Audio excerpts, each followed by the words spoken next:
Olá, pessoal. Boa tarde. Sejam bem-vindos. Meu nome é Rafaela Mello, eu faço parte do núcleo acadêmico do ERI Rio e sou mestranda em Relações Internacionais no IRI, da PUC-Rio. Bom, antes de começar a mesa, eu gostaria de fazer alguns anúncios. O primeiro deles é que todos os estudantes que submeteram os artigos para o ERI Rio já podem encontrar os seus artigos publicados no site do Integre. Então eu convido a todos os congressistas a darem uma olhada lá nos trabalhos. Os temas são muito interessantes. E ficamos sabendo agora também sobre o terremoto que ocorreu na Bahia. E como temos muitos inscritos da Bahia, esperamos que todos estejam bem com vocês e com suas famílias. Bom, então vamos começar essa mesa. Essa mesa vai abordar um pouco sobre a ordem internacional no pós-pandemia, né, demonstrando impactos e fragilidades.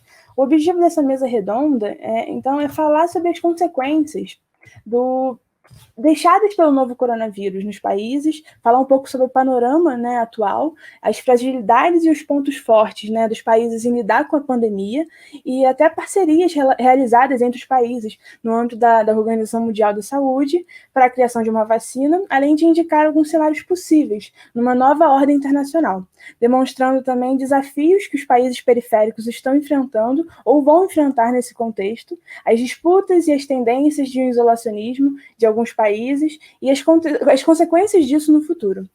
Então, para isso, a gente tem dois excelentes palestrantes, né, aqui conosco. A primeira é a Deise Ventura, que é professora titular da Universidade de São Paulo, onde coordena o doutorado em Saúde Global e Sustentabilidade da Faculdade de Saúde Pública, e é professora do programa de pós-graduação em Relações Internacionais no Instituto de Relações Internacionais.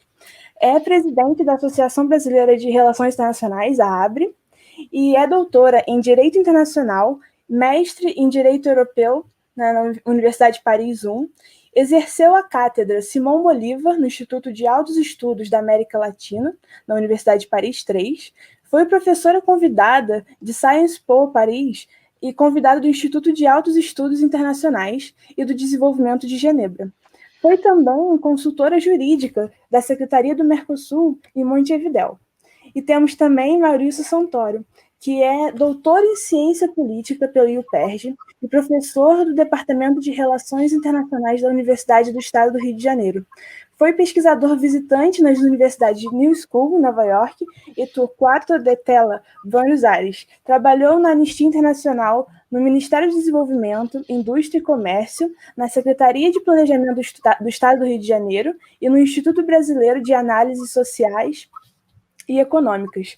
É autor do livro Ditaduras Contemporâneas, da editora FGV, e de cerca de 40 artigos publicados em revistas e coletâneas acadêmicas. Colaborou com artigos de opinião nos principais jornais brasileiros e em publicações estrangeiras, como New York Times, The Guardian, Le Monde Diplomatique e Deutsche Welle. Iremos começar, então, com a contribuição da Deise Ventura para falar um pouco sobre a perspectiva da saúde global, né, nesse contexto de pandemia do Covid-19, abordando os principais desafios, tanto dos estados quanto das organizações internacionais, no enfrentamento dessa pandemia. E logo depois a gente vai ter a fala do Maurício Santoro, que abordará as principais problemáticas, né, na ordem internacional gerada pela pandemia, demonstrando os impactos desse contexto de crise em diversos países, principalmente nas duas principais potências, China e Estados Unidos. E aí, após a exposição inicial dos dois, a gente vai ter um momento de perguntas e respostas, né? Então, quem tiver perguntas, podem ir colocando no chat ao longo da exposição, e aí a gente fará esse debate no final. Então, Deise, você pode começar, fique à vontade, aí 20 minutinhos e depois a gente continua. Muito obrigada, Rafaela. Boa tarde a todos e todas que nos assistem. É uma grande alegria para mim estar com o meu querido amigo Maurício Santoro, a quem eu acompanho atentamente pelas redes sociais. Se vocês não seguem o professor Maurício, já está na hora de seguir. Sempre comentários valiosos, distribuição de material muito importante, uma análise sofisticada sobre o que acontece nas relações internacionais. Agradeço a Rafaela essa oportunidade e fico feliz por ver tantos estudantes em pleno domingo, né, início da tarde de domingo e em plena pandemia, discutindo essas questões com esses convidados tão qualificados que vocês conseguiram reunir. Essa mobilização dos estudantes nesse momento é muito importante para a gente entender a situação complexa que a gente vive e conviver com todas essas notícias falsas, os discursos negacionistas, todo esse obscurantismo que cresce no nosso país e em outros países importantes também. Eu sei que Maurício vai fazer a análise da relação entre China e Estados Unidos, então não vou entrar nesse aspecto, mas acho que é algo a ser louvado que a gente esteja em pleno domingo discutindo essas questões, e eu espero trazer a minha contribuição, que vem de um lugar bem particular, porque há mais de 10 anos eu trabalho com pandemias, né? Então, muita gente hoje se dedica, felizmente, a analisar a pandemia, o seu impacto, mas esse é meu tema principal de pesquisa há muito tempo, num tempo em que muita gente achava estranho, né? Que um internacionalista se dedicasse a essas questões. A saúde global, particularmente, cresceu muito como campo de investigação e também como expressão para designar um determinado âmbito de negociações internacionais, mas a pandemia, especificamente, caía em grande parte no negacionismo que nós testemunhamos de uma forma muito, muito forte em relação a mudanças climáticas, por exemplo. Também era algo que todo mundo sabia que ia acontecer, mas poucos governos queriam enfrentar, e sempre caía um pouco na conta da minimização. Com certeza, algumas interpretações securitárias exacerbavam os riscos da existência de uma pandemia com determinadas intenções, mas o fato é que as evidências científicas já demonstravam há muito tempo que isso aconteceria, né? Então, o primeiro comentário que eu quero fazer com vocês nesses 20 minutos é do título dessa nossa atividade, Ordem Internacional no Pós-Pandemia, Impactos e Fragilidades. Eu quero chamar a atenção de vocês para essa expressão pós-pandemia, que ainda está longe de ser a realidade. Nós não estamos no pós-pandemia e nós não podemos avistar a curto prazo uma ordem internacional pós-pandemia. Eu me explico. Nós podemos eventualmente ter um pós-emergência, porque em muitos países importantes do mundo o pico da pandemia, a parte mais dura da pandemia, é considerada superada, já há uma retomada significativa de atividades em muitos países. Não é nem de longe o caso do Brasil. Nós estamos mergulhados em meio à pandemia, com um desfecho absolutamente imprevisível, em função do caos na gestão da pandemia e uma retomada irresponsável das atividades em muitas localidades brasileiras. Então, para o Brasil está muito, muito longe de ser o problema, mas mesmo em relação ao mundo, há muitas dúvidas sobre como vai evoluir essa doença, com possíveis novas ondas, com estudos sobre casos de reinfecção, mas principalmente com a ausência de uma vacina que é percebida como provavelmente a única perspectiva de controle efetivo que nós temos no horizonte até o momento, lembrando que também a vacina não será a bala mágica, né? Além da vacina, há muita coisa a se fazer para se controlar a pandemia.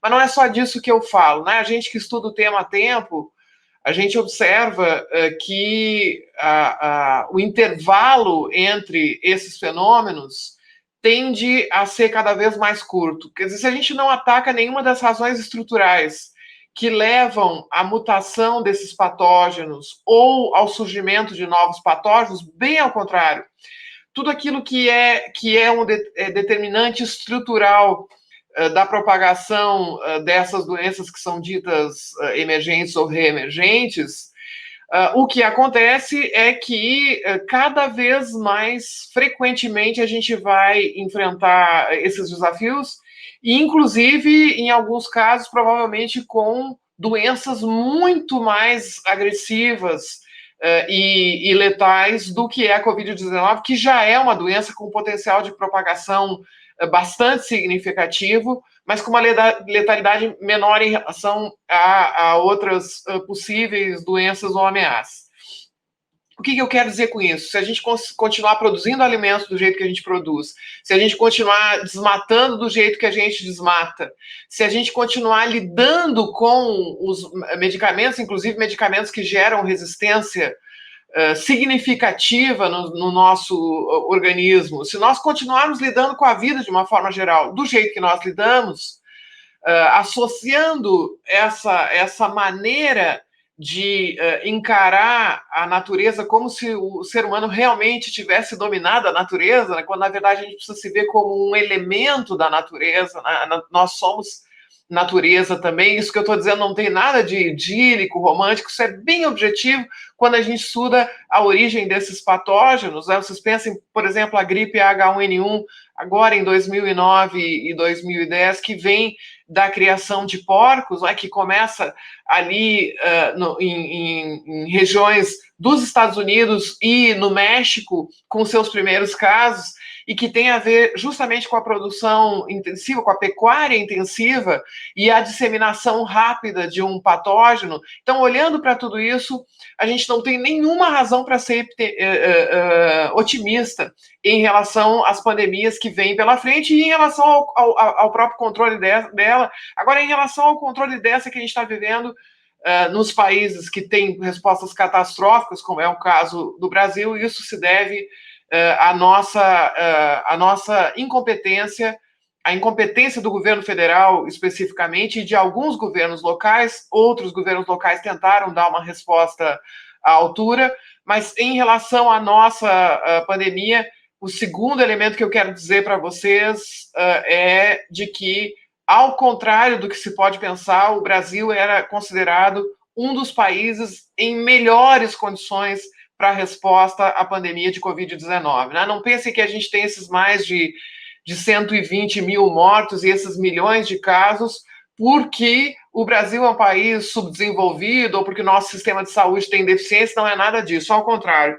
Eu gostaria que vocês dessem uma olhadinha nos rankings em relação à segurança da saúde global. Eu cito particularmente um que é muito importante, que é o Global Health Security, da Johns Hopkins, que é uma das escolas de saúde pública mais importantes do mundo, junto com o The Economist.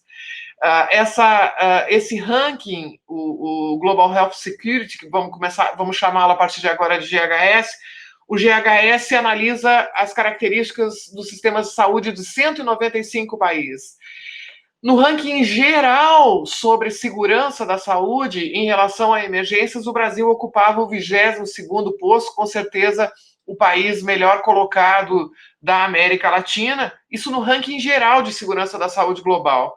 Mas se vocês forem olhar requisitos específicos, por exemplo, prevenção de doenças, o Brasil era o 16º do mundo, detecção precoce de ameaças e emergências, o Brasil era o 12º do mundo, e resposta rápida e contenção da propagação, quer dizer, resposta rápida a gente até teve num primeiro momento ali, no início do mês de fevereiro, mas depois, infelizmente, por razões políticas, as iniciativas do Ministério da Saúde foram contidas, mas principalmente contenção da propagação é tudo que nós não estamos fazendo. Ao contrário, né? O Brasil, infelizmente, acabou apostando em deixar evoluir a história natural da doença, com algumas resistências do Congresso Nacional, de governos locais, de instituições. Em alguns momentos, o Poder Judiciário também desempenhou um papel importante para tentar garantir uma resposta, mas, de um modo geral, predomina o caos, com uma ausência de coordenação nacional que é constatada por toda a literatura nacional ou internacional especializada. Né? Então,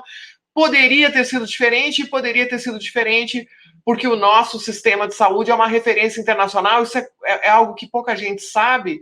O SUS costuma ser muito criticado no plano interno pelas suas disfunções, mas o brasileiro raramente tem ocasião de imaginar como é um país onde não existe acesso universal e gratuito à saúde. Né? Existem as filas, a espera, as disfunções, o atendimento que não é ideal, mas a ampla maioria dos países do mundo não tem a cobertura universal de saúde que o Brasil tem.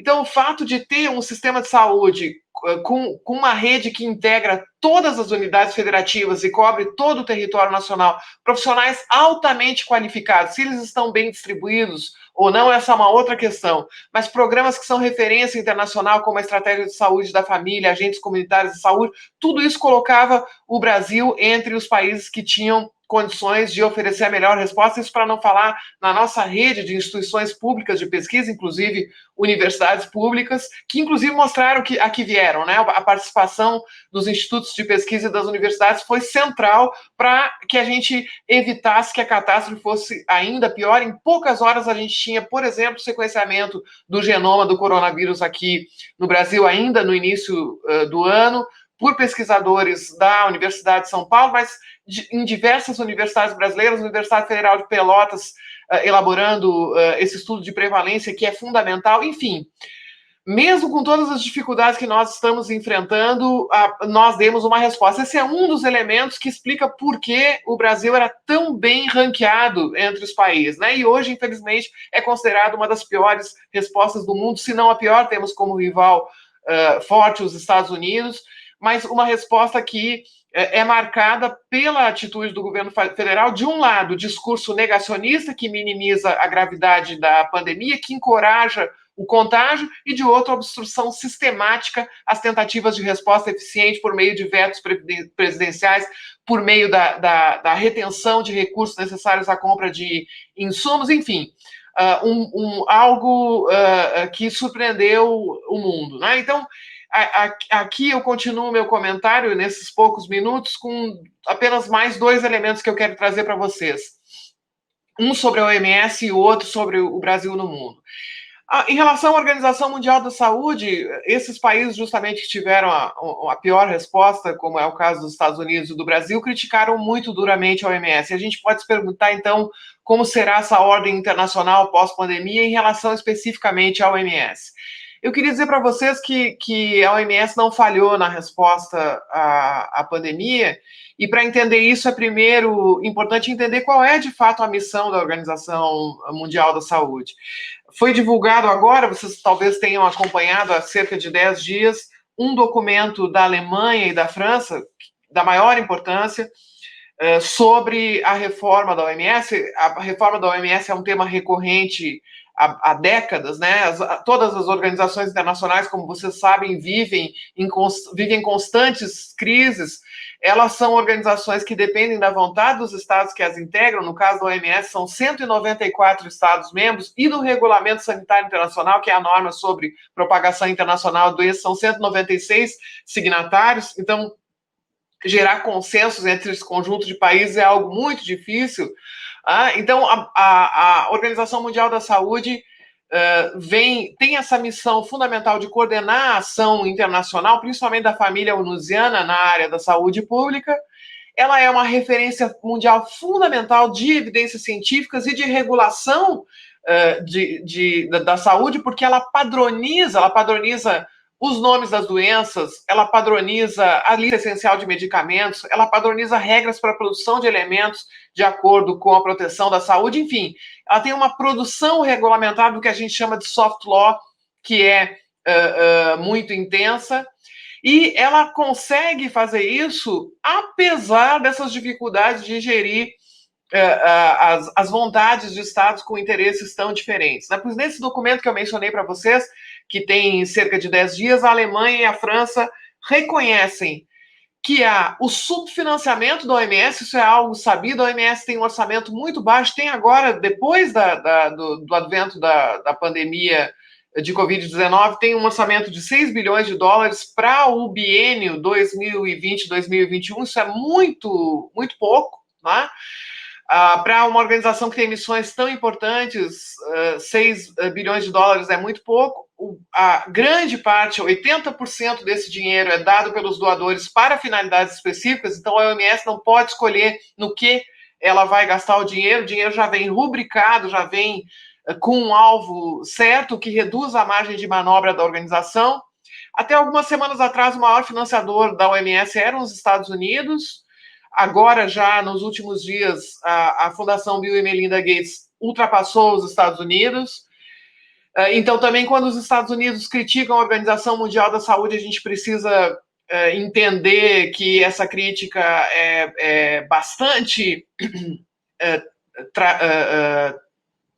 digamos assim, traidora do que é eu ia dizer traicioneira em espanhol, né? É bastante infiel à realidade, porque se nós formos imaginar que a grande parte dos recursos que a OMS recebe eram cerca de 12% do orçamento vindo dos Estados Unidos, era direcionado em sua ampla maioria a programas escolhidos pelos Estados Unidos, como eu vou criticar uma organização a quem eu financio e eu mesmo estipulo quais devem ser as suas prioridades de investimento, né? Então, há aí uma contradição importante nessa crítica muito mais política e eleitoral que é feita ao OMS pelos Estados Unidos, né? Com um pouco de seriedade, a gente reconhece que existe esse subfinanciamento, que esse documento da França e da Alemanha reconhecem também que a OMS não tem poder de sanção sobre os estados, né?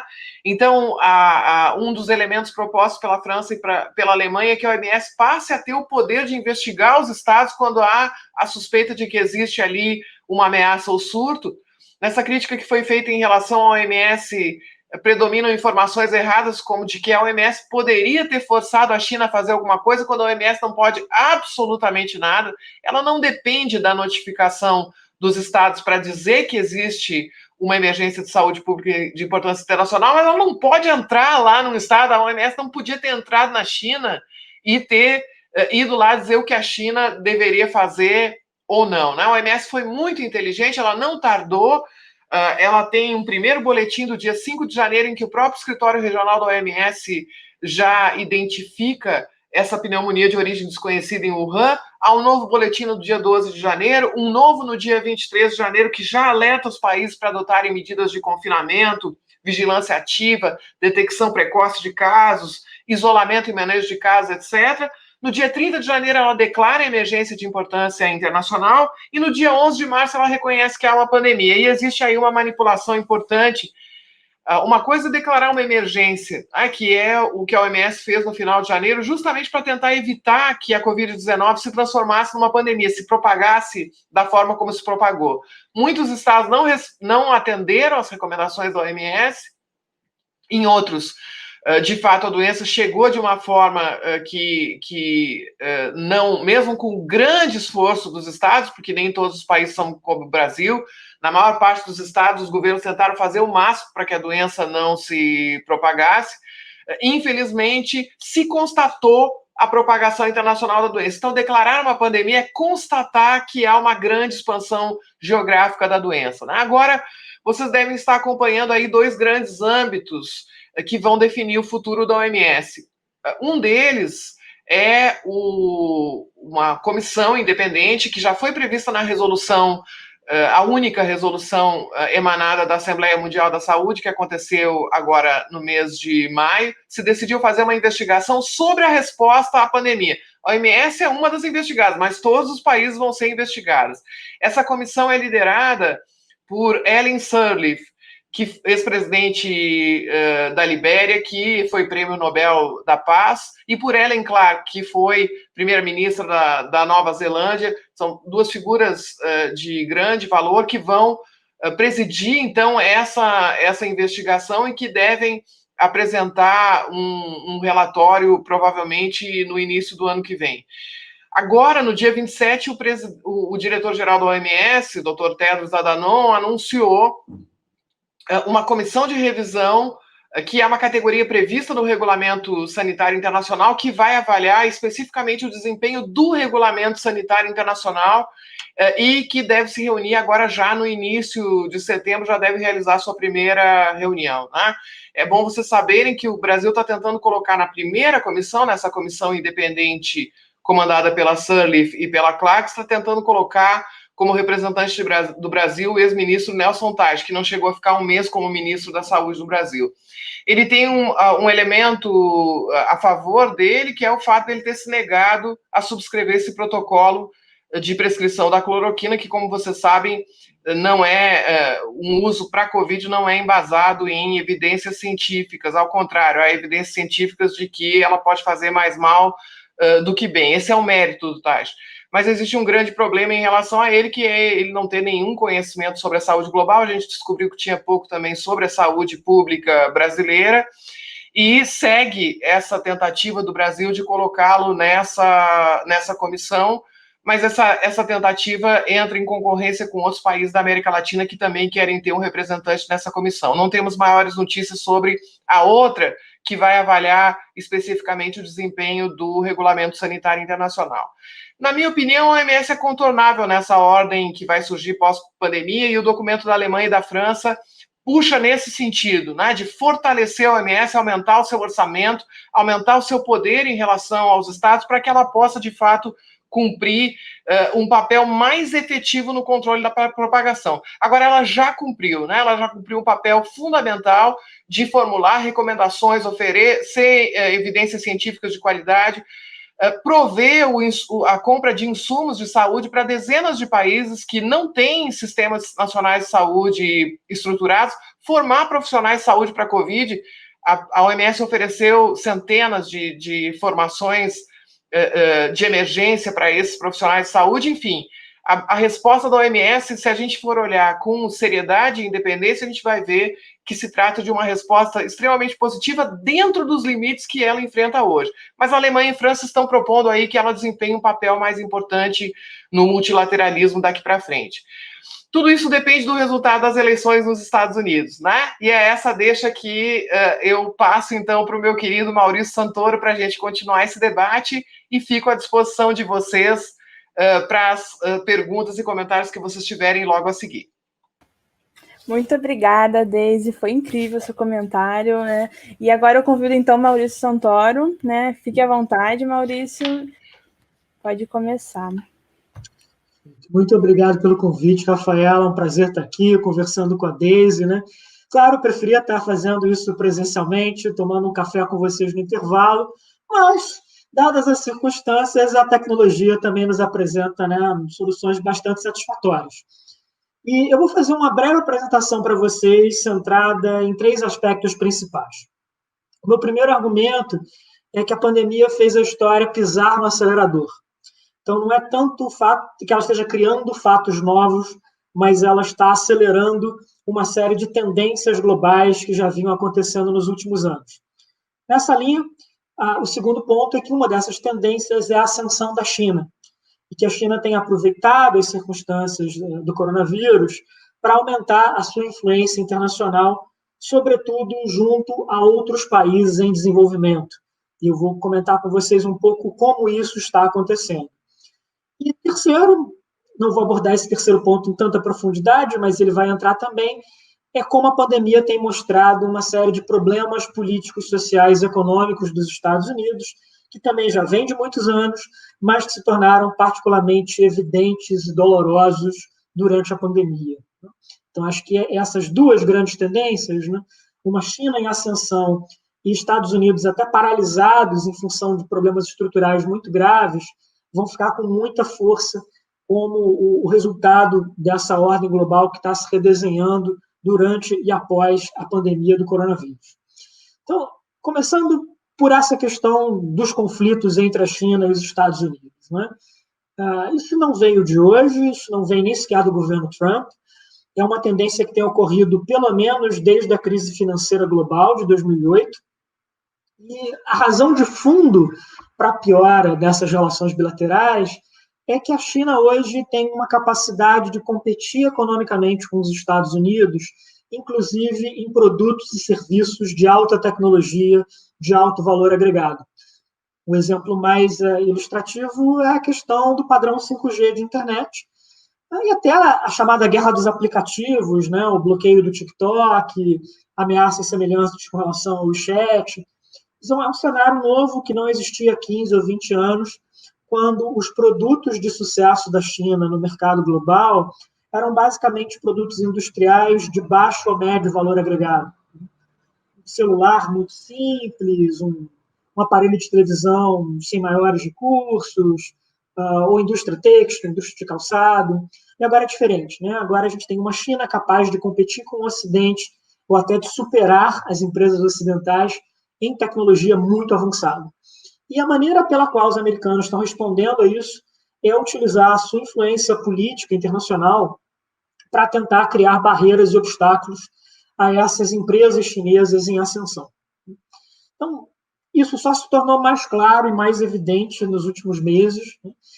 inclusive porque a China está demonstrando também essa capacidade de competição, ou quando não, uma superioridade tecnológica, também numa questão essencial para a pandemia, que são os suprimentos médicos.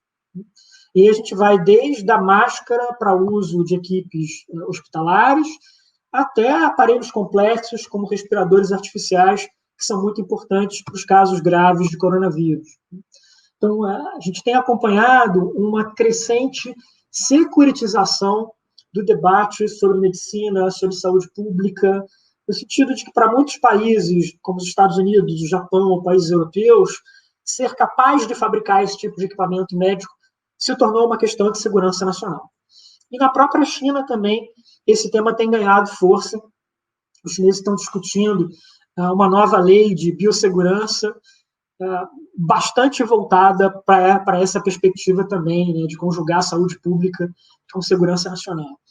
Então, é um mundo novo que está se gestando, muito mais marcado por nacionalismos em conflito, inclusive por vertentes até bastante agressivas desses nacionalismos, do que pelo aumento da cooperação internacional, pelo aumento do diálogo internacional.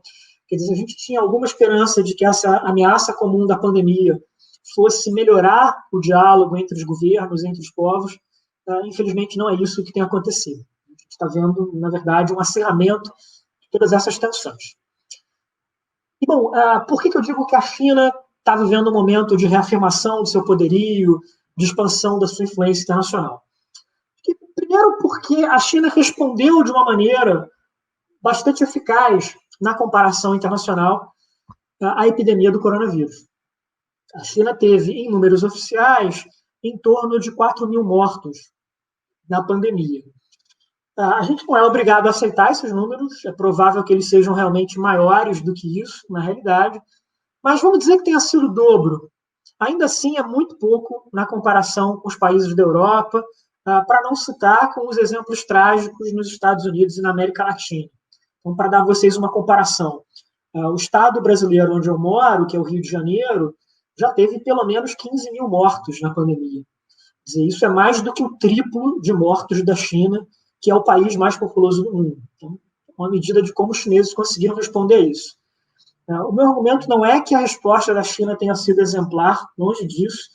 A China cometeu erros muito graves na pandemia, em especial nas semanas iniciais, quando houve uma decisão de autoridades chinesas de calar vozes de médicos, de especialistas, que estavam chamando a atenção para o quanto o coronavírus era um problema grave. Mas a partir do momento em que o Estado chinês realmente acordou para essa necessidade de responder ao coronavírus, essa resposta foi muito forte, muito decisiva, e pelas peculiaridades do sistema chinês, ser não só um sistema autoritário, mas altamente centralizado, a partir do momento em que Pequim decidiu que era uma ameaça, o governo central pôde remanejar uma série de recursos para a cidade de Wuhan, que foi o epicentro da pandemia na China. Em torno de 80% das mortes da pandemia na China ocorreram em Wuhan.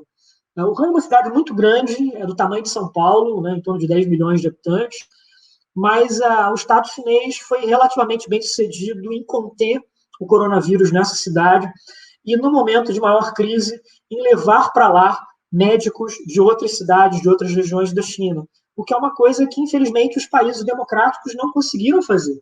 A gente olhar, por exemplo, o caso brasileiro, no auge da pandemia em Manaus, aquela situação absolutamente trágica de valas coletivas, e o que nós fizemos no resto do Brasil para ajudar Manaus?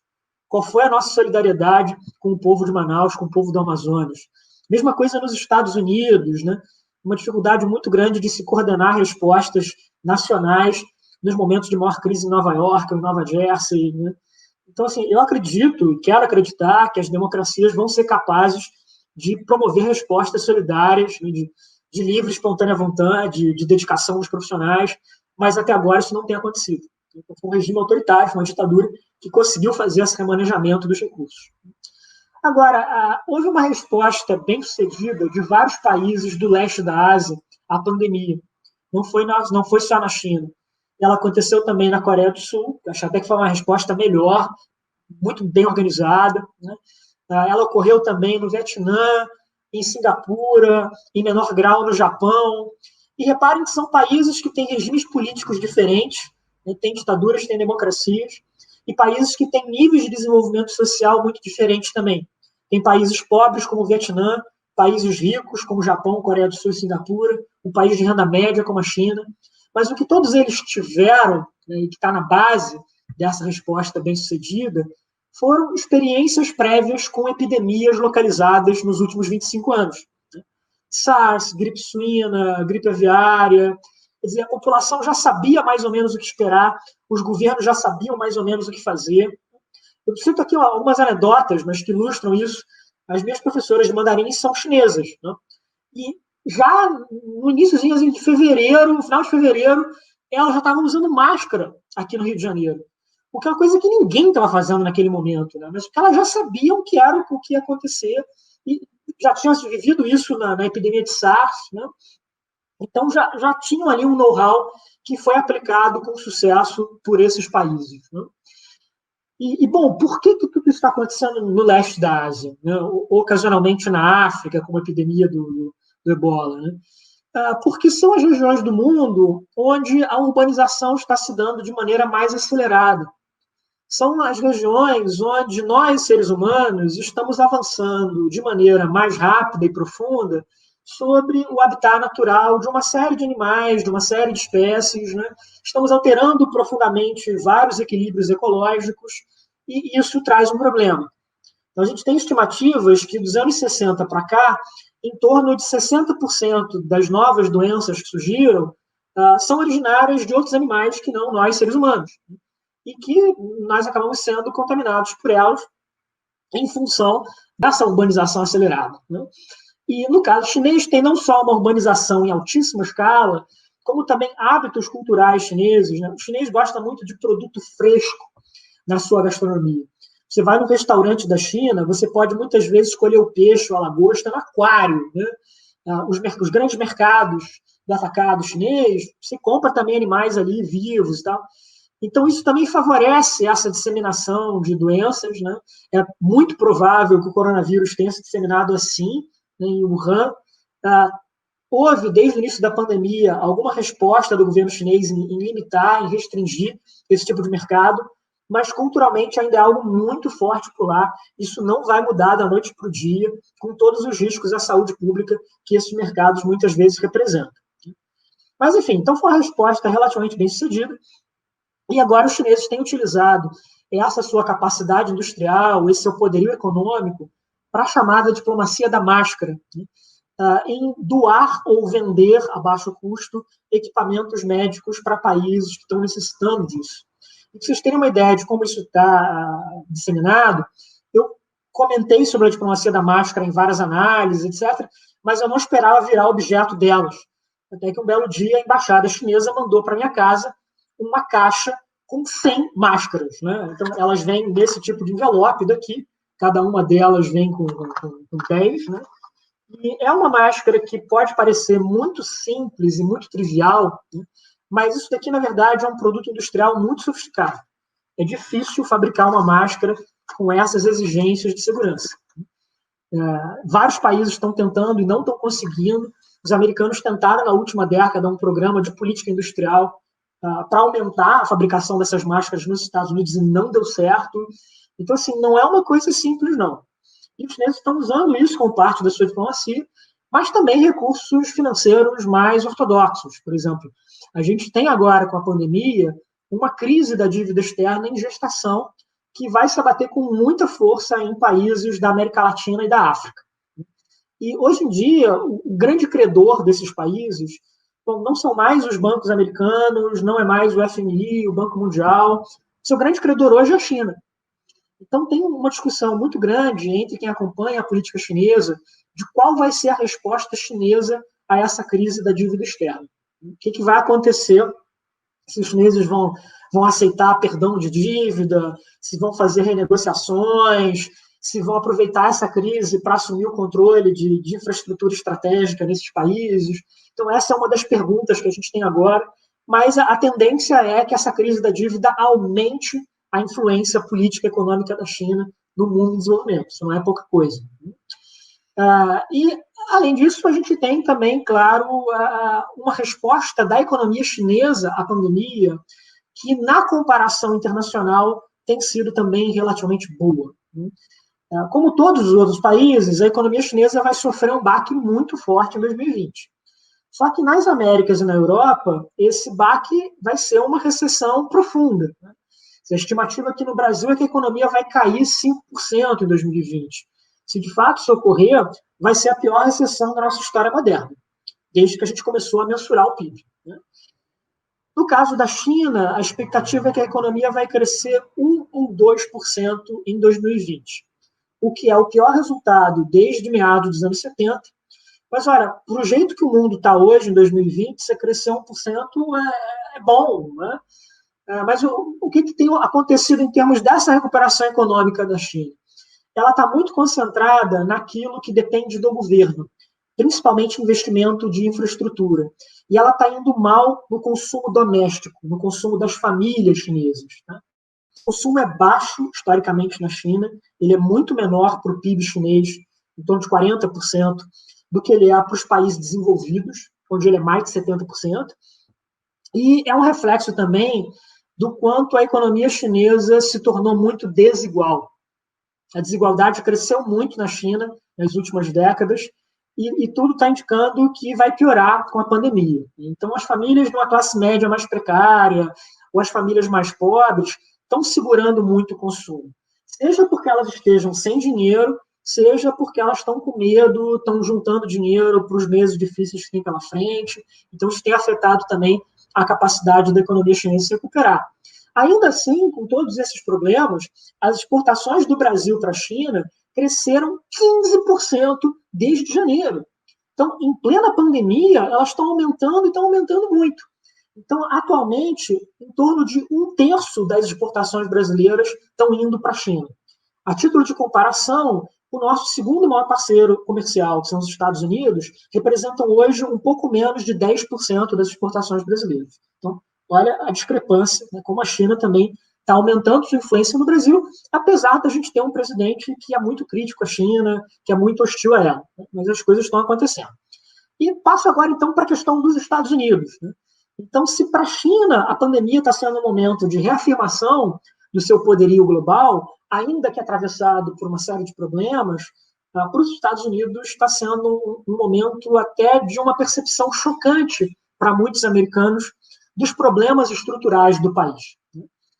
Então, uma peculiaridade dos Estados Unidos é que, entre os países desenvolvidos, ele é o único que não tem um grande sistema de saúde pública eficaz.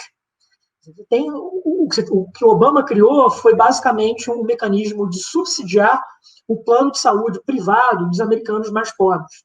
Mas, ainda assim, tem muita coisa que tem que ser paga, inclusive testes de coronavírus.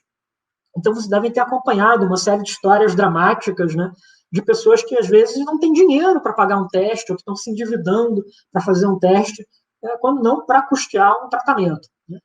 E, claro, com um presidente negacionista, né, que negou sistematicamente a seriedade da pandemia, que teve posições muito erráticas ao longo de todo o coronavírus, num certo momento recomendando aos americanos beber detergente, por exemplo. Né? E claro que isso tem um impacto enorme para a população.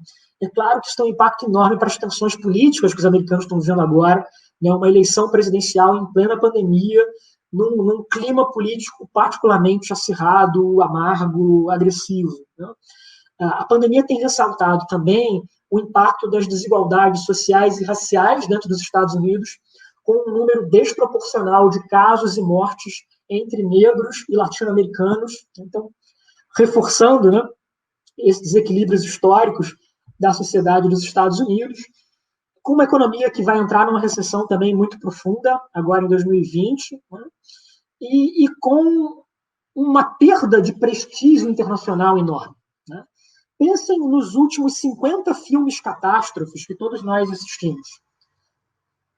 Epidemias, alienígenas invadindo a Terra. Em todos esses filmes, quem salvava a humanidade eram os Estados Unidos. Eram sempre ali o governo americano, a Casa Branca, os cientistas, todos eles se juntavam, descobriam uma solução para o problema e contavam isso para o resto do mundo. Ora, a gente está vivendo num mundo hoje em que o Vietnã teve uma resposta melhor à pandemia do que os Estados Unidos. Isso tem um impacto muito forte para muitos americanos. Bom, os meus amigos americanos são quase todos acadêmicos ou jornalistas, né? E, embora eles sejam muito críticos do governo atual, para eles essa pandemia tem sido um momento em que, para usar uma expressão bem brasileira, caiu a ficha do tamanho dos problemas estruturais que eles estão enfrentando. Eles estão muito abalados com isso e muito preocupados com a violência a violência política que eles estão vendo nos Estados Unidos, né? A gente está vendo aí uma série de tensões, por exemplo, extremistas matando gente em protestos e coisas horripilantes, né? E muita gente está preocupada realmente com os Estados Unidos. Acho que é mais simplesmente do que a questão de um declínio relativo da influência internacional. São problemas mais graves da própria democracia americana. Agora, com tudo isso, o Trump continua a ter um apoio em torno de 40% do eleitorado americano, o que é semelhante também ao percentual do Boris Johnson no Reino Unido ou do Bolsonaro no Brasil. Né? Eu acho que isso também é um lembrete muito importante para todo mundo, de que tem a ascensão desses políticos, a ascensão desse novo populismo nos últimos anos, está além das personalidades individuais de cada um desses líderes. Né? Elas envolvem uma resposta a esse mal-estar social, da desigualdade, de um baixo crescimento econômico, de uma enorme quantidade de pessoas que se sentem abandonadas nesses países. Né? E esse populismo tem como uma das suas características essenciais, talvez como a mais importante, a ideia da rebelião contra as elites. De que os Estados Unidos, o Brasil ou o Reino Unido estão sendo governados por uma elite liberal, cosmopolita, que abandonou as suas raízes nacionais e que é fundamentalmente uma elite corrupta, ineficaz, que ela não representa a verdadeira voz do povo. Todos esses líderes aspiram a ser essa voz autêntica. Né? Bom, em geral, pessoas como nós, que estão numa universidade, né, e ainda por cima estudando relações internacionais, que falam idiomas estrangeiros, todos nós temos muito mais em comum com essas elites liberais e cosmopolitas do que nós temos com esse movimento de base. Né? Mas esses movimentos todos são um alerta muito grande para o fracasso do nosso próprio grupo social. Como nós, especialistas acadêmicos, muitas vezes somos arrogantes, temos dificuldade de ouvir os outros ou de conversar com a população mais pobre. Né? Tudo isso está sendo cobrado também de nós. Tudo isso está sendo colocado também, né, no nosso rosto. E eu imagino que muitos de vocês devam estar vivendo essas fissuras sociais no âmbito das suas próprias famílias. Né? E na minha família, essa linha de corte é muito forte, e ela passa por quem teve acesso à educação universitária e por quem parou de estudar no ensino médio ou mesmo antes. É impressionante como os meus tios ou outros parentes que não tiveram tanto acesso à educação têm uma dificuldade muito grande de aceitar as regras da pandemia, as regras do confinamento, são muito mais propícios a acreditar em supostas curas milagrosas. Né? Então, isso acontece em vários outros países. Né? Eu acho que ficou muito forte para os americanos. Até recentemente, eles acreditavam que estavam liderando a globalização, que estavam liderando essa ordem internacional liberal. Eles agora estão se vendo como parte dessa reação muito forte, negativa, contra os problemas sociais que foram causados, né, nesses últimos anos. Isso passa também pela sua política externa, né, por uma política externa mais isolacionista, muito crítica das organizações internacionais, com uma dificuldade grande de fazer atividades de cooperação internacional. Então, é algo que a gente está vendo também desenhando, né, em vários países. E, bom, nós temos hoje, segundo estimativas da revista Foreign Policy, alguma coisa em torno de 165 grupos dedicados a inventar uma vacina contra o coronavírus. Agora, eu pergunto para vocês, e se essa vacina vier da China, o que vai acontecer? Quantas pessoas se recusam a tomar uma vacina chinesa no Brasil, nos Estados Unidos, na Europa? Quantas pessoas não achariam, por exemplo, que essa vacina te implantaria um chip para controlar a sua mente? Tá? Essas coisas estão muito presentes hoje em dia. Né? E eu temo pelo que vai vir aí pelos próximos meses, né? O que a gente pode ter? A gente já tinha um movimento anti-vacina muito forte, né? Inclusive no Brasil, antes mesmo dessa pandemia, né? Então, o que vai acontecer agora, daqui para frente? E tudo que nós estamos vivendo com relação ao coronavírus tem ressaltado também para muitos de nós o quanto a batalha pela ciência está longe de estar resolvida. Porque a ciência se tornou muito complexa, muito abstrata, com frequência muito contra o senso comum das pessoas. É difícil confiar no especialista, é difícil, né, muitas vezes aceitar que você tem que aceitar verdades desagradáveis, aceitar informações que vão contra o seu modo tradicional de viver. E aí o que todos nós que trabalhamos com ciência, que trabalhamos com pesquisa, temos que pensar também são melhores estratégias de comunicação. A gente tem que aprender a contar melhor a nossa história. A gente tem que aprender a falar de uma maneira mais eficaz, né, do que a gente está fazendo, de como é a nossa pesquisa na universidade, como é que isso impacta nas pessoas comuns, né? Por exemplo, uma das coisas que eu mais admiro na Daisy, e são muitas coisas que eu admiro nela, é que o trabalho dela de pesquisa sobre saúde pública e relações internacionais faz exatamente isso. Então, assim, é você mostrar para o seu tio, para o seu primo, para o seu vizinho, que mesmo que ele não se interesse pelo que o ministro das Relações Exteriores disse para o embaixador, as relações internacionais importam para a vacina que ele vai ter acesso no posto de saúde, ou para o modo como uma determinada doença está se espalhando pelo mundo, né? A gente tem que fazer mais pesquisas assim. A gente tem que entrar mais nesse tipo de conversa, né? Bom, e, por fim, algumas palavras de encerramento. Acho que a quarentena, o confinamento estão empurrando a gente na força para explorar melhor os recursos da tecnologia. A gente poder ter uma conversa como essa online é ótimo, é um excelente exemplo. E a gente tem que aproveitar o que essa experiência vai nos dar de melhor, né? Fazer mais seminários online, mais congressos online, como isso é mais barato, como isso poupa dinheiro de muita gente, como isso permite a gente fazer discussões com pessoas que estão até em outros países, que de outra maneira não poderiam estar participando dessas conversas conosco, né? Então, aproveitar melhor isso, explorar ao máximo as novas ferramentas, as novas plataformas, ver o que funciona bem em uma, o que funciona mal em outra, né? Então, olha, a gente não tem opção. A gente vai ter que aprender na marra a usar todas essas ferramentas. Então, vamos fazer isso de boa vontade, né, e compartilhando uns com os outros tudo o que a gente pode tirar desses desdobramentos. Então, deixo aqui meus comentários e abro agora para as perguntas de vocês, para que a gente possa conversar um pouco a respeito de tudo isso. Obrigado. Tá ótimo, muito obrigada, Maurício, foi incrível, muito bom mesmo. Bom, eu gostaria de abrir, então, esse bloco de perguntas com um bloco direcionado à OMS. Né, a gente recebeu diversas perguntas relacionadas a isso, em questão dos China, Estados Unidos, de ocupação de espaço dentro da instituição. Então, eu vou ler algumas coisas, aí se vocês quiserem fazer comentários breves sobre algumas delas, fiquem à vontade. Bom, é da Thaisa Valenzuela, Felipe Sena e Ana Luísa Prado. Os três a gente fez um combo, né? Então, quais as consequências diretas do aceno para a saída da OMS por parte dos Estados Unidos? E como isso pode alterar os rumos da organização? Além disso, houve um indicativo de que a China iria retornar ao uso da cloroquina no tratamento da Covid. De certa maneira, isso não vai de encontro ao que tem sido discutido pela OMS? E, por último, a China tem o potencial de assumir o vácuo de poder deixado pelos Estados Unidos na instituição, tendo em conta que, durante a pandemia, o financiamento da China aumentou? Então, assim, se vocês quiserem responder e vendo, aí a gente dá um tempinho para cada um de vocês e depois a gente continua com as outras. Fiquem à vontade.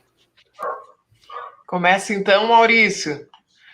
Bom, primeiro quero dizer que foi um prazer ouvir o Maurício, excelente exposição, poder de síntese incrível, porque trouxe muitos elementos com os quais eu concordo integralmente, né?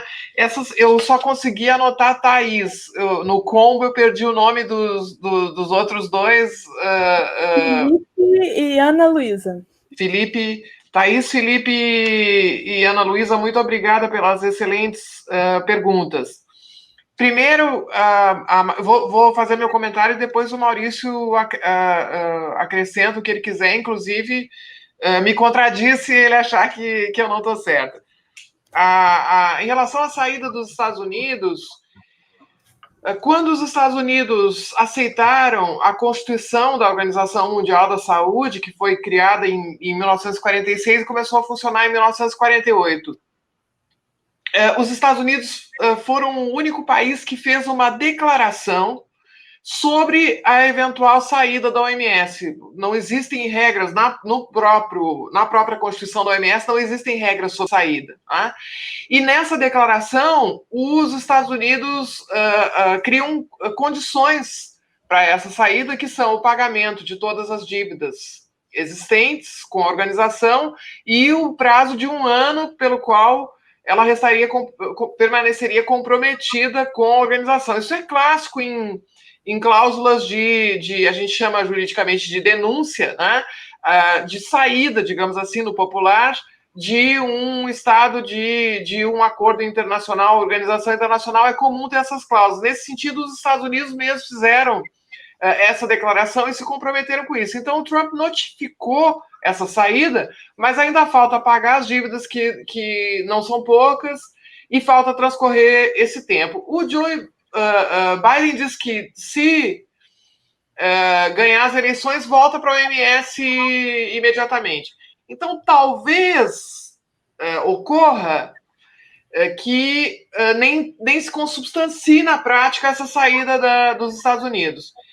E qual é a grande questão? Assim, os Estados Unidos saírem da OMS é bem mais complicado do que pode parecer, porque a OMS na verdade, uma teia de comitês, comissões, órgãos de negociação de normas técnicas, âmbitos que discutem questões. Então, sair não é bem assim, e sair tem um inconveniente enorme. Os Estados Unidos deixariam de influenciar processos como, por exemplo, vamos imaginar a negociação de normas relativas à saúde sobre propriedade intelectual para doenças negligenciadas, ou a questão da alimentação de recém-nascidos, onde os Estados Unidos age intensamente, veiculando, inclusive, no caso do Trump, pressão da indústria alimentícia. Né? Então, cada lugarzinho desse da OMS em que se discute uma norma, uma recomendação, uma diretiva, em que se planeja uma ação, os Estados Unidos deixarem de participar disso,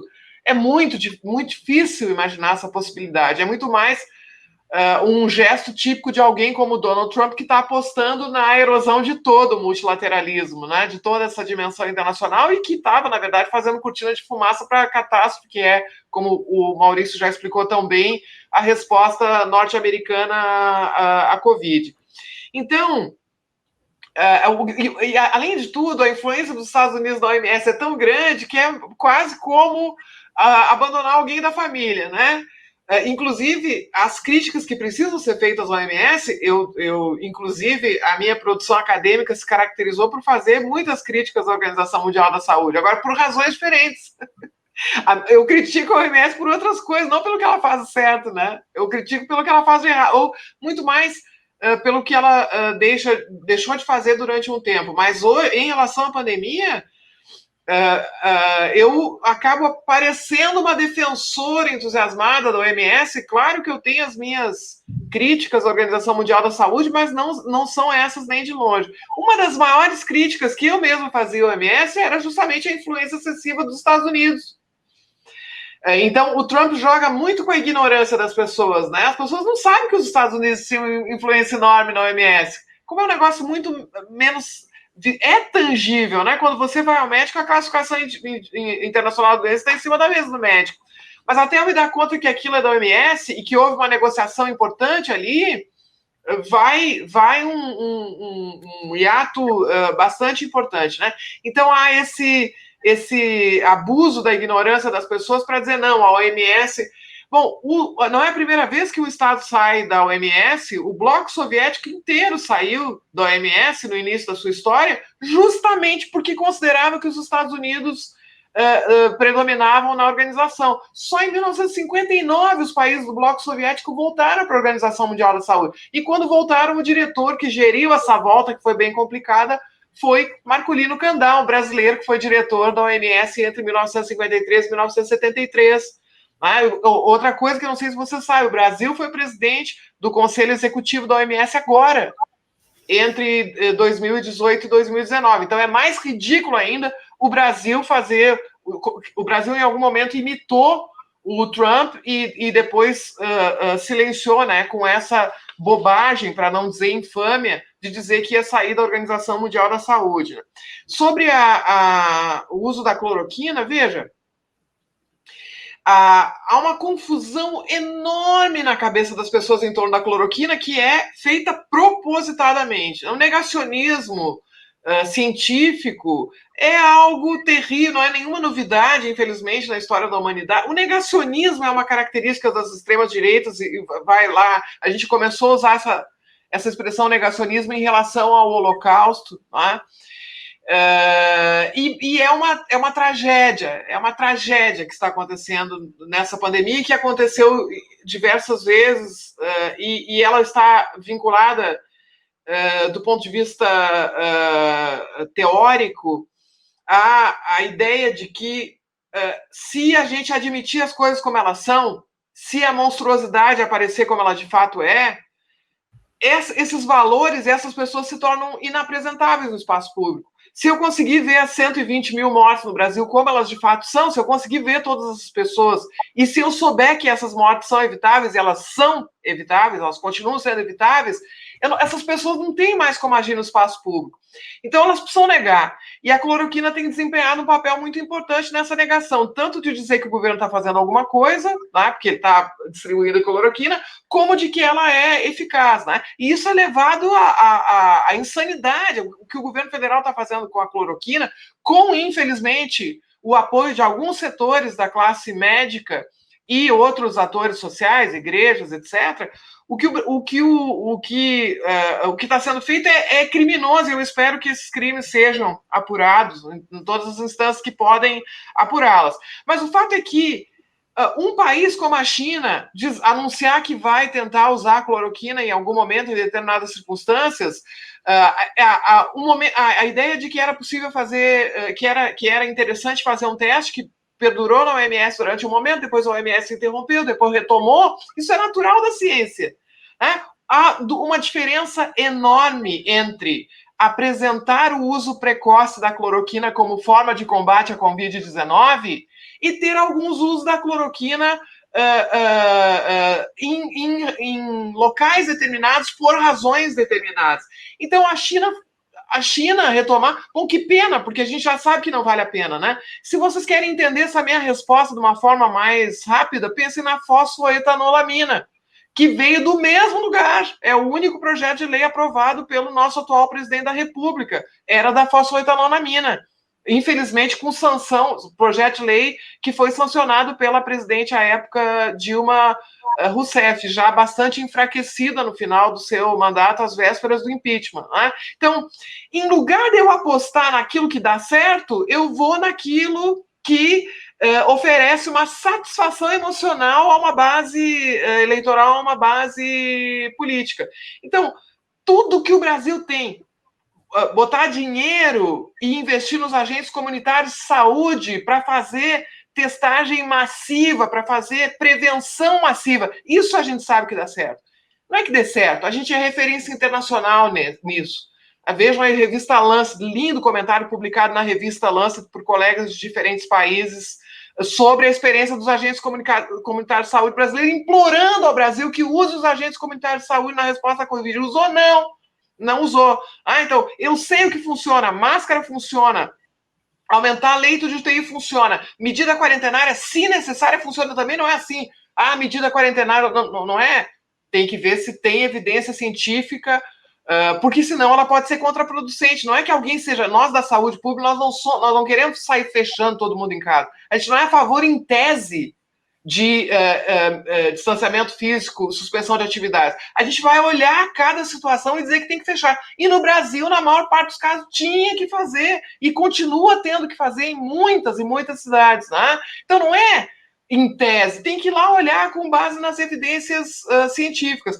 Na fosfetanolamina, nós da USP fomos obrigados a gastar um dinheiro que a gente não tinha para testar essa substância e chegar à conclusão que ela não tinha resultado nenhum. Substâncias com muito maior potencial foram deixadas para trás porque a justiça nos obrigou a gastar esse dinheiro com a fosfetanolamina, para concluir que não faz nada. Né?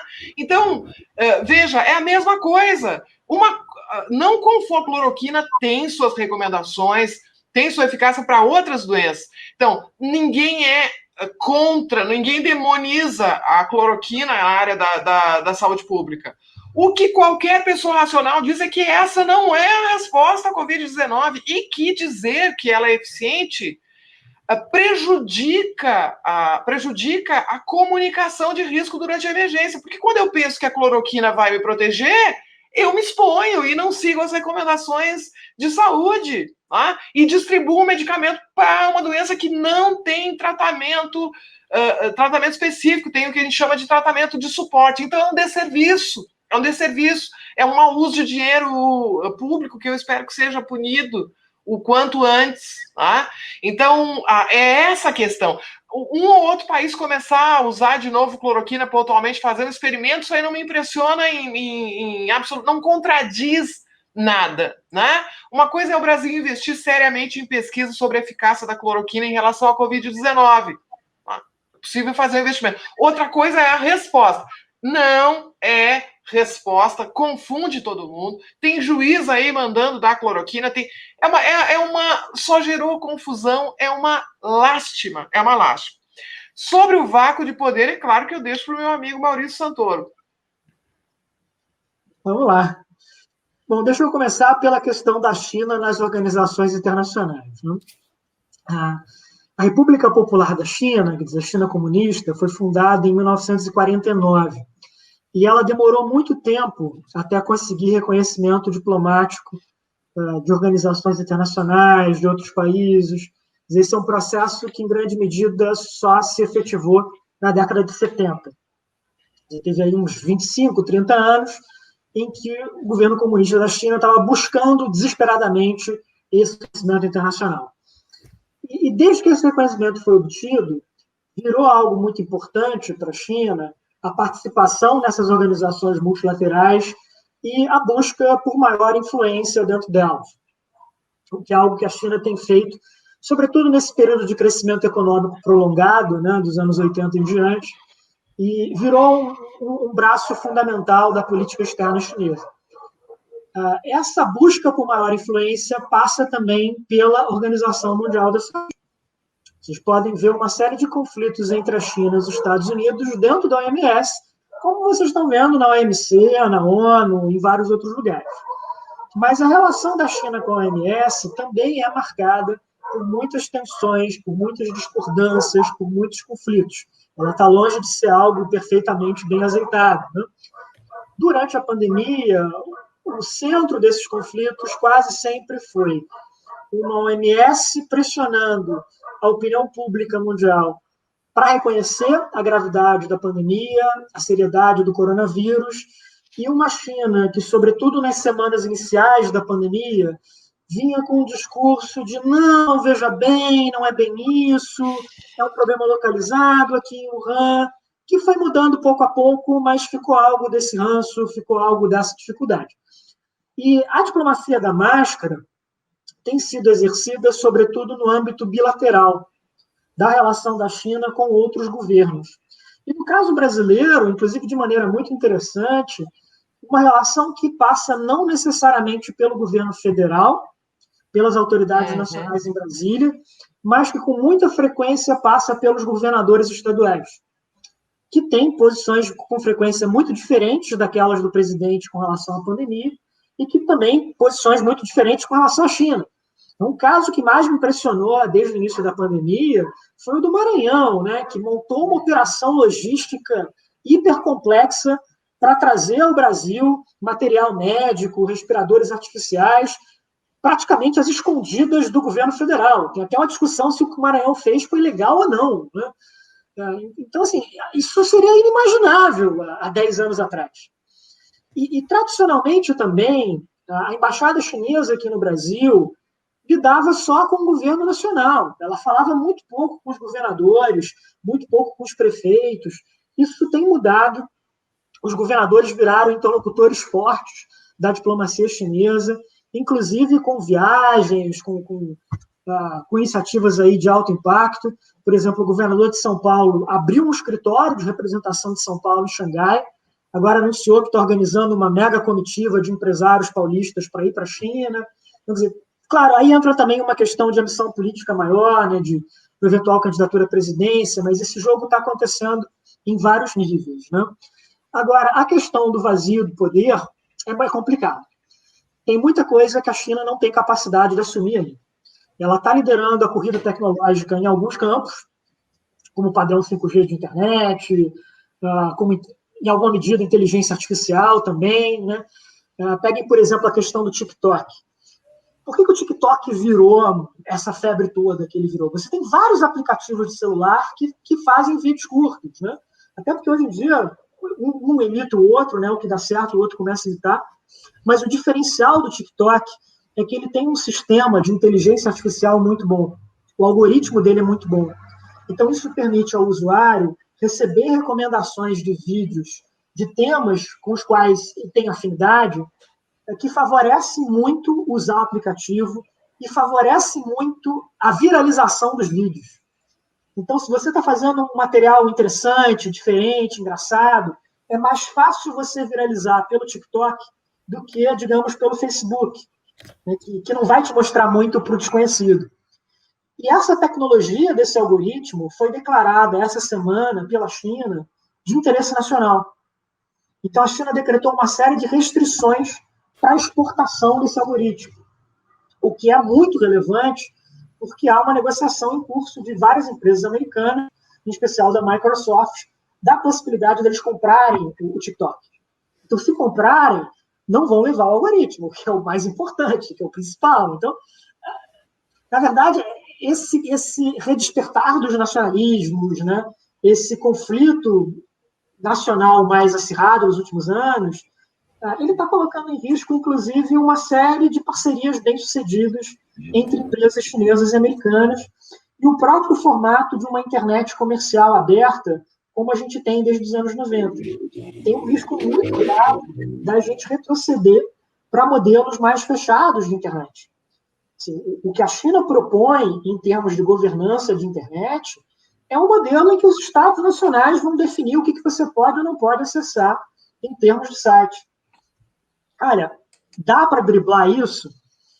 Até um certo ponto dá. Sempre que eu viajo para a China, eu uso VPN e acesso Facebook, Gmail, o que seja, né? Mas exige um certo nível de conhecimento de informática para você operar um sistema desse. E, bom, uma coisa sou eu usando VPN pagando com o meu cartão de crédito brasileiro. O governo chinês não tem como me rastrear. Se eu sou um cidadão chinês fazendo isso com o meu cartão de crédito chinês, é diferente e eu estou cometendo um crime dentro da China. Então, é super complicado. É algo para a gente olhar com preocupação, né? Então, tem um limite até onde a China é capaz de chegar, né? E a própria questão da cultura chinesa, do soft power chinês, né? Por exemplo, a China é o maior parceiro comercial do Brasil. Vou dizer para vocês, mais de 1/3 das nossas exportações vão para a China. Mas a cultura chinesa é muito pouco presente no Brasil. Mesmo para você encontrar o mais trivial, que seria um restaurante chinês, olha, se você estiver fora de São Paulo, do Rio de Janeiro, não é uma coisa tão simples. Imagina, então, você ler um livro de literatura, de poesia chinesa, ver um filme, ouvir uma música. Você até encontra isso. Mas é muito restrito, é muito fechado, e basicamente circula por 2 grupos de pessoas.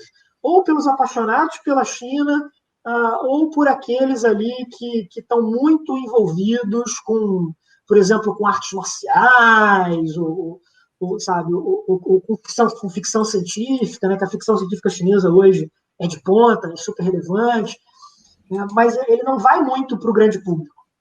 Então, tem determinados vazios ali que não dá. E aí, às vezes, um país como a Coreia do Sul, por exemplo, o K-pop tem muito mais soft power do que qualquer coisa que a cultura chinesa contemporânea conseguiu fazer.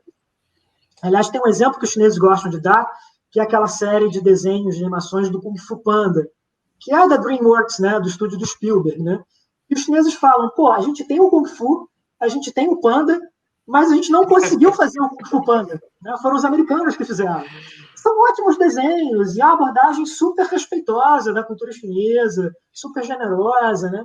Mas é isso também, né? Para um país autoritário é mais complicado você pegar o que está fazendo sucesso, né? Sobretudo entre os jovens no mundo afora. Então, você imagina um comitê do Partido Comunista Chinês, com aqueles velhos burocratas, né? Não, nós vamos definir aqui esses filmes patrióticos com uma mensagem edificante. Isso não vai dar certo nunca. Então, tem essas limitações também do próprio sistema político chinês, né? E aí, claro, um dos grandes questionamentos que se faz à ascensão da China é até que medida esse sistema autoritário é capaz de se sustentar a longo prazo. Uhum. Porque a gente sabe que a democracia tem 500 problemas. Então, eu não vou argumentar com vocês que a democracia leva à seleção do melhor governante possível, porque eu acho que os fatos estão tão contra mim que eu não tenho cara para falar isso. Mas o meu argumento para vocês é que a democracia responde melhor à crise. No sentido em que você mudar um governo em crise é mais fácil na democracia. Você precisa só de uma eleição para fazer isso. Ok, não é fácil. É complicado, é difícil. Mas você pode fazer essa mudança de maneira pacífica. Mudar um governo autoritário, mudar uma ditadura em meio a uma crise é bem mais complexo. E, historicamente, quase sempre degenera em violência, né? Então, acho que esse também é um desafio que se coloca para os chineses nesse médio prazo. Tá ótimo, gente. Muito obrigada por esse debate final. Eu acho que foi muito enriquecedor. O pessoal nos comentários estão agradecendo muito por esse debate, a importância desse debate, né, na atualidade. Então, a gente não está vendo os comentários, né? A gente só vê aqui o chat privado, mas assim, se tiver alguma pergunta, algum comentário, podem compartilhar aqui com a gente. Estamos aqui para isso. A gente estava cheio de perguntas, mas como a gente está no finalzinho já, a gente vai começar a próxima palestra na 3 horas, então a gente vai ter que finalizar, mas a gente deixa essas perguntas registradas, e se tiver uma ocasião a gente envia para vocês, depois a gente tenta, né, intermediar de alguma forma. Mas, gente, eu gostaria de agradecer muito, muito, em nome de toda a equipe do ERI e do Integre, por terem aceitado esse convite, né, para fazer parte dessa mesa redonda. Eu acho que é um tema tão interessante, né, e muito necessário nos dias de hoje. E aí eu convido a vocês todos, né, continuarem na sala, que a gente vai começar nossa última palestra sobre comércio internacional em alguns minutos. E também, se vocês quiserem, corre lá no Instagram, porque vai acontecer nosso show de intervalo daqui a pouco. E então, sigam os perfis da Abre nas redes sociais. Abre! Maurício, se quiser fazer algum comentário final também. Não, gente, isso aqui é sempre um prazer, né? Então vamos usar e abusar das lives, né? Elas estão aqui para isso.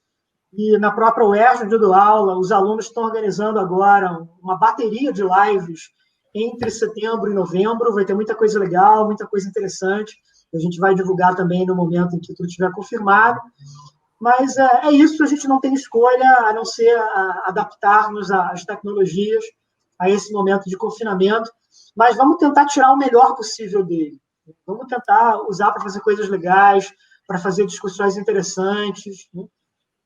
É o mínimo que a gente pode fazer nesse momento muito difícil, muito complicado para todos nós. Deise, se quiser também falar um pouco do evento da Abre, que vai ter em breve. Isso, a gente vai ter um seminário da pós-graduação, mas ele é aberto e, inclusive, a inscrição gratuita para todos os estudantes de graduação. Tudo virtual, então acho que, como diz o Maurício, esse é o lado bom da coisa, né? Que a gente consegue compartilhar mais informação. Entrem no canal da Abre no YouTube, vocês têm lá todo o nosso ciclo de palestras sobre a pandemia. E no Twitter, no Instagram e no Facebook, as páginas da Abre também têm notícias, divulgam o que a gente anda fazendo e as notícias também que a gente recebe de toda a comunidade de relações internacionais que a gente procura divulgar. Maurício, saudade, um grande abraço. Rafaela, prazer em te conhecer. Um abraço enorme, bom resto de domingo para todo mundo que está nos vendo. Muito obrigada a todos. Fiquem com saúde, vamos sobreviver a esse momento maluco. E com um pouco de sorte, em alguns meses, a gente está de volta para os nossos cafés, nosso convívio presencial, para dar abraços uns nos outros, nos cumprimentarmos fisicamente, né? Mas, por favor, fiquem vivos. É o meu grande pedido para vocês hoje. Fiquem em casa. Obrigada, gente. Até daqui a pouco, então. Tchau, tchau. Tchau, tchau.